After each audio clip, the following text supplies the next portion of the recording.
Hello అండి, అందరికీ నమస్తే. నేనైతే ఇక్కడ ఆఫ్టర్నూన్ టు ఈవినింగ్ వ్లాగ్ తీస్తాను. ఇంకా ఆఫ్టర్నూన్ తినేసి పాత్రలు కడుగుతున్నాను. పాత్రలు రోజుకి 1-2 టైమ్స్ అన్నా కడుగుతాను. అంత ఎక్కువగా యూజ్ చేస్తాము. ఎవరైనా 1-2 పాత్రలు వాడతారు. నేనైతే ఒకదానికి 4-5 పాత్రలు యూజ్ చేసి సింక్లోకి తోయడమే. అట్లా ఉంటుంది మనతోటి. ఇంకా ఆఫ్టర్నూన్ అంతా కడిగేసి అంతా క్లీన్ చేసుకొని మళ్ళీ ఈవినింగ్ టైంలో బోండాలు వేసుకుంటున్నాం. బెంగళూరులో వర్షం పడింది, అందుకే వేడిగా బోండాలు వేసుకుంటే బాగుంటుందని అందుకని బోండాలు వేసుకుంటున్నాము. ఇక్కడ క్యాప్సికమ్ బోండా ట్రై చేశాను. టేస్ట్ అయితే చాలా బాగా వచ్చాయి. టేస్ట్ బాగా రాకపోతే పడేద్దామని అందుకే కొద్దిగా చేసాము. కాకపోతే సరిపోలేదు లాస్ట్కి.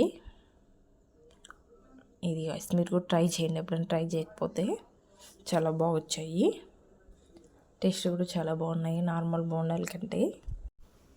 అందరూ ఈ మధ్య